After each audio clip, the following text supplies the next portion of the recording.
रियासती वजीर हरीश राव ने मासा टैंक पॉलीटेक्निक कॉलेज के डायमंड जुबली यादगार पाइलेन का संग बुनियाद रखा। इस मौके पर इनके हमरा रुकन असम्बली जी वेंकट रामारेड्डी, कॉलेज प्रिंसिपल राजेश्वरी और साबिक तलबा की बड़ी तादाद मौजूद थी। इस मौके पर वजीर मौसूफ ने कहा कि 12 और 13 अगस्त को होने वाले एलुमनाई एसोसिएशन के पहले मरहले की तामीर के आगाज के मौके पर शरीक होना इनके लिए एजाज से कम नहीं है। उन्होंने कहा कि सीएम केसीआर ने इन्हें खुसूसी तौर पर इस तरह के इदारों की हौसला अफजाई की हिदायत दी है। उन्होंने कहा कि इस कॉलेज में फंड्स की कमी नहीं है, क्योंकि बहुत से तलबा इस कॉलेज फरख्त के बाद दरख्शां मुस्तकबिल की जानिब गामजन हो रहे हैं। उन्होंने तमाम साबिक तलबा पर जोर दिया कि वो इस इदारे की तरक्की के लिए अपनी समाजी जिम्मेदारियों की तकमील करें। उन्होंने अवाम से अपील की है कि वो इस एलुमनाई एसोसिएशन की तकरीब को शानदार तरीके से मुनज़्ज़म करें। రమణారెడ్డి అన్నట్టు ఈ కాలేజీలో పీజేఆర్ గారు చదివి నాయకుడైనాడు. ఈ కాలేజీలో మా ప్రిన్సిపల్ గారు నన్ను కూడా అన్నాడు అన్నట్టు నిజంగా ఈ కాలేజీలో నాకు అడ్మిషన్ దొరకడము నాకు రాజకీయాలు అడుగుపడ్డది. ఈ కాలేజీలో దొరకడం, ఈ కాలేజీలో అడ్మిషన్ దొరికినప్పుడు ఇప్పుడున్న మన గౌరవ ముఖ్యమంత్రి గారు ఎర్రమంజిల్ కాలనీ ఎమ్మెల్యే క్వార్టర్స్లో ఉండేవారు. ఇక్కడ చాలా దగ్గర. నాది 88C13.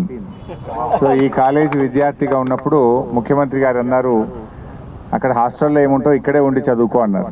సో అప్పుడు ప్రతిపక్షంలో ఉన్నారు. సో వారితో ఎమ్మెల్యే క్వార్టర్స్లో ఉంటూ కాలేజీకి వచ్చేవాడిని. అలా రాజకీయాల్లో నాకు ఒక అక్షరం నా అడుగుపడ్డది. రమణారెడ్డి గారితో నేను పూర్తిగా ఏకీభవిస్తూ ఇంకా ఇది అద్భుతంగా జరగాలి కార్యక్రమం. మరి మా శైలేందర్ ఎస్సీ గారు ఉన్నారు కనుక శైలేందర్తో నా రిక్వెస్ట్ ఏంటంటే, మొన్న ఇచ్చిన 2 కోట్లు సరిపోకపోతే ఇంకా ఎంత డబ్బు కావాలో మీరు ఒక డీటెయిల్డ్ ఎస్టిమేట్ ఇవ్వండి. అవసరమైతే ఎవరైనా మిత్రులకు చెప్పి సిఎస్ఆర్ కింద అయినా నిధులు ఇస్తాను, లేదా ప్రభుత్వం నుంచి అయినా అందిస్తాం. వాళ్ళందరూ కూడా చాలామంది నాతో టచ్లో ఉన్నారు. మా బ్యాచ్లో 88 బ్యాచ్ వాళ్ళందరూ కూడా ఎంతోమంది కాంట్రిబ్యూట్ చేయడానికి కూడా రెడీగా ఉన్నారు. మీరు ఒక అకౌంట్ ఏదో ఓపెన్ చేసినామని అన్నారు, చెప్పండి. నేను కూడా నా 1 మంత్ శాలరీ ఆ అకౌంట్కు ఇమీడియట్గా ఇచ్చేస్తాను. ఇవ్వడమే కాకుండా ఇది ఫుల్ ఫ్లెజ్డ్గా బాగా చేద్దాం. యాక్చువల్గా ఒకసారి ముఖ్యమంత్రి గారితో కూడా ఏదో ప్రస్తావన వస్తే నేను చెప్పాను, ఇట్లా కాలేజ్ బాగపోయిందంటే కంప్లీట్ ఒక కొత్త బిల్డింగ్ పెట్టు, ప్రతిపాదన తీసుకురా, నువ్వు చదువుకున్న కాలేజ్ కదా అని ముఖ్యమంత్రి గారే చాలా పాజిటివ్గా స్పందించారు. వారు కూడా అప్పుడప్పుడు ఇటు నుంచి పోయినప్పుడు ఆ బిల్డింగ్ పాతపడ్డట్టుంది, మరి దాన్ని రెనోవేట్ చేయడానికి కానీ ఇంకేమైనా చేయడానికి కానీ ఏమైనా నిధులు అవసరం ఉంటే ప్రతిపాదన తీసుకురండి అని గౌరవ ముఖ్యమంత్రి గారు కూడా చెప్పారు. So funds are not the issue. ఎందుకంటే ఇంతమంది సీనియర్స్, ఇంతమంది పూర్వ విద్యార్థులు, ఇంతమంది పెద్దలు ఉన్నప్పుడు మనందరం తలుచుకుంటే అది పెద్ద విషయమే కాదు. మరి ఈ కాలేజీ నుంచి మనం ఈ స్థాయికి వచ్చినామంటే ఈ కాలేజీకి రుణపడి ఉండాలి మనందరం కూడా. సో అందరం ఎవరికి తోచినంత వాళ్ళు సహకారం అందించండి. అందరం కలిసి రేపటి భవిష్యత్ తరాలకు ఇంకా అద్భుతమైనటువంటి ఈ కాలేజీ ఇన్ఫ్రాస్ట్రక్చర్ను పెంచవలసినటువంటి బాధ్యత ప్రభుత్వంతో పాటు పూర్వ విద్యార్థులుగా మనందరి మీద కూడా ఉంది. అందరం కూడా కలిసి తలా ఒక చెయ్యి వేసి ఎవరికి తోచినంత వాళ్ళు వేసి దీన్ని ఇంకా చక్కగా ముందుకు తీసుకుపోదాం. వాట్సాప్ గ్రూప్స్ కూడా ఏర్పాటు చేయండి. ఇయర్ వైజ్ గ్రూప్స్ ఏర్పాటు చేస్తే వాళ్ళు యాడ్ చేయగలుగుతారు. ఏమైందంటే ఇయర్ వైజ్ గ్రూప్ యాడ్ చేస్తే ఆ ఇయర్ వాళ్ళకు వాళ్ళందరూ పరిచయాలు, సంబంధాలు ఉంటాయి. అట్లా అందరినీ పూర్వ విద్యార్థులను మనం సమీకరించడానికి అవకాశం ఉంటుంది. మరి నెక్స్ట్ మనం చేసేది మనం హెచ్ఐసిసి నోవాటెల్ లెవెల్లో చేయాలి. ఎందుకంటే అంతమంది విద్యార్థులు ఉంటారు. హెచ్ఐసిసి నోవాటెల్లో పెట్టి అందరూ పూర్వ విద్యార్థులను పిలిచి చేయగలిగితే ఇంకా అద్భుతంగా ఉంటుంది. ఇయర్ వైజ్ ఒక వాట్సాప్ గ్రూప్ పెట్టండి, అందరి వివరాలు కూడా సేకరించండి, అందరి కాంట్రిబ్యూషన్ కూడా తీసుకోండి. బట్ ఫైనల్గా ఏమి ఎక్కువ తక్కువలు ఉన్నా నేను రమణారెడ్డి గారు ఇద్దరం బాధ్యత తీసుకుంటాం. మనకు బండి రమేష్ ఉన్నాడు, ఆయనకు అప్పచెప్తే ఆయనే చూస్తాడు ఒక దమ్ము. సో అంత శక్తివంతుడు ఉన్నాడు. సో ఇన్ఫ్యాక్ట్ మన మురళి గారికి కూడా చెప్పిన ఆయన సిఎస్ఆర్లో కూడా హెల్ప్ చేయించగలుగుతాడు. Even I will do it, no problem. But మంచిగా చేయండి. చేసిన వాళ్ళని చేసినాం. కాంపౌండ్ వాళ్ళతో సహా మొత్తం హాస్టల్ ఫెసిలిటీస్ కానీ, కాలేజ్ ల్యాబ్స్ కానీ, కాలేజీ క్లాస్ రూమ్స్ కానీ, డిజిటలైజేషన్ కానీ, ఫర్నిచర్ కానీ మొత్తంగా కూడా శైలేంద్ర బాధ్యత తీసుకొని పర్ఫెక్ట్ ఎస్టిమేట్ తీసుకురండి. ఇప్పుడు ఈ 2 కోట్లు మొన్న మేము ఇచ్చిన దాంట్లో ఎంతవరకు అయితే చేస్తూనే నాకు if you can give me A detailed proposal, ఒక చిన్న ఎస్టిమేట్ ఇచ్చేస్తే either from government are from any CSR దాని కిందనైనా సరే తప్పకుండా నేను ఇప్పిస్తాను. దానికి ఏం ఇష్యూ లేదు. ఎందుకంటే మనం ఈ కాలేజీకి రుణపడి ఉన్నాం. ఈ కాలేజీ విద్యార్థులుగా మనం ఈ స్థాయిలో ఉన్నాం. తల్లిదండ్రుల తర్వాత విద్యాలయమే మనకు చాలా ముఖ్యమైనది. సో అలాంటి ఆ విద్యాలయానికి కూడా we should pay back to the society, we should pay back to our college. So మనందరం కూడా దాని ఒక బాధ్యత తీసుకొని చేద్దాం. మీరు చక్కగా ఇంత మంచి కార్యక్రమం నిజంగా వచ్చి మాట్లాడడం సులువు కానీ బరువు మోసేవాడికే తెలుస్తుంది అన్నట్టు ఈ ఆర్గనైజేషన్ సెటప్ చేసి దీన్ని ముందుకు తీసుకుపోవడంలో కృషి చేసిన వారందరికీ నా హృదయపూర్వకమైన అటువంటి అభినందనలు. సో మీ ప్రయత్నం కొనసాగించండి. ఆ ప్రయత్నంలో మీకు ఎలాంటి సహకారం కావాలన్నా నా యొక్క సంపూర్ణమైనటువంటి సహకారం ఉంటుందని మీ అందరికీ మనవి చేస్తూ, సో ఆగస్టుది ఇప్పటి నుంచే ప్రచారం చేస్తే విదేశాల్లో ఉండే వాళ్ళు కూడా they will plan their schedule.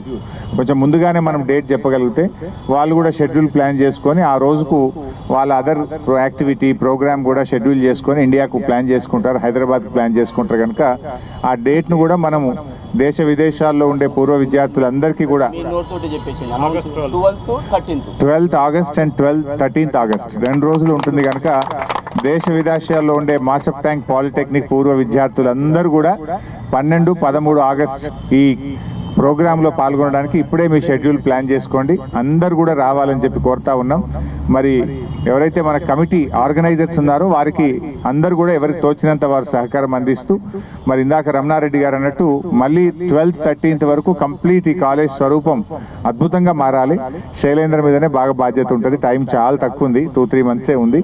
So దాన్ని ముందుకు తీసుకుపోవాలని కోరుకుంటూ విష్ ఆల్ ద బెస్ట్. పెద్ద ఎత్తున పూర్వ విద్యార్థులందరినీ మెసేజ్ పెట్టేసి వాళ్ళను ఆహ్వానం పలుకుతామని చెప్పి పేరు ధన్యవాదాలు తెలుపుకుంటూ సెలవు తీసుకుంటున్నాను. జై భీమ్, జై జై భీమ్. మోహిత్ ఖాన్ నా పేరు, 83 బ్యాచ్ నాది. వెరీ థ్యాంక్ఫుల్ టు ఆనరబుల్ మన ఫైనాన్స్ మినిస్టర్, హెల్త్ మినిస్టర్ అని మా అసోసియేషన్ చాలా వర్క్ చేస్తుంది. నేను ఈ పాలిటెక్నిక్లో చదివాను. మరి ఇంకా నేను చాలా స్పెషల్ క్లాస్ కంట్రాక్టర్ ఉన్నాను. అందువలన మేము అంతా అసోసియేషన్ వైస్ ప్రెసిడెంట్ ఉన్నాను. నేను హరీష్ రావు గారికి, గంటా వెంకటరావుకి, ఎవరెవరు మా పాత విద్యార్థులు అందరూ అటెండ్ కావాలని 12th ప్రోగ్రామ్ అని రిక్వెస్ట్ చేస్తున్నాం. I am a scientist from DRDO. I am GPD alumni from 1976 batch. I want that the infrastructure of Polytechnic should be much better. And as Harish Rao sir, our minister said, and the colleagues said, the infrastructure for Polytechnic is going to improve. See, this is the technical place, diploma holders which go and become the, young engineers of the country, and they prosper further throughout the world. So that is why this diploma is the base. So infrastructure here has to be more. Not only buildings repair, but also new building infrastructure has to be there. Their profession, the professionals should be there. You should have good lecturers. That's how the students can be better. Thank you. I am Shailendar, Superintendent Engineer, TSEWIDC. ఈ పూర్వ విద్యార్థుల కార్యక్రమంలో pylon foundation గురించి మంత్రులు హరీష్ రావు గారు, మరి గండ్ర వెంకటరమణారెడ్డి గారు MLA, Muralimohan గారు కమిషనర్ ఇన్కమ్ ట్యాక్స్, వీళ్ళందరూ వచ్చి సభను చాలా విజయవంతం చేసిండ్రు. హరీష్ రావు సారు మనకి కాలేజీ డెవలప్మెంట్ గురించి ఎంత డబ్బు కావాలన్నా శాంక్షన్ చేస్తాను, ఇది నా మాతృ సంస్థ, దీనికి నేను చేస్తానని చెప్పినారు. గండ్ర వెంకటరమణారెడ్డి కూడా అదే మాట వక్కాణించినారు. పూర్వ విద్యార్థులందరూ వీళ్ళు ఇచ్చిన మాటను బట్టి చాలా సంతోషం చేసినాము. We are celebrating happily the pylon foundation day. Thank you very much.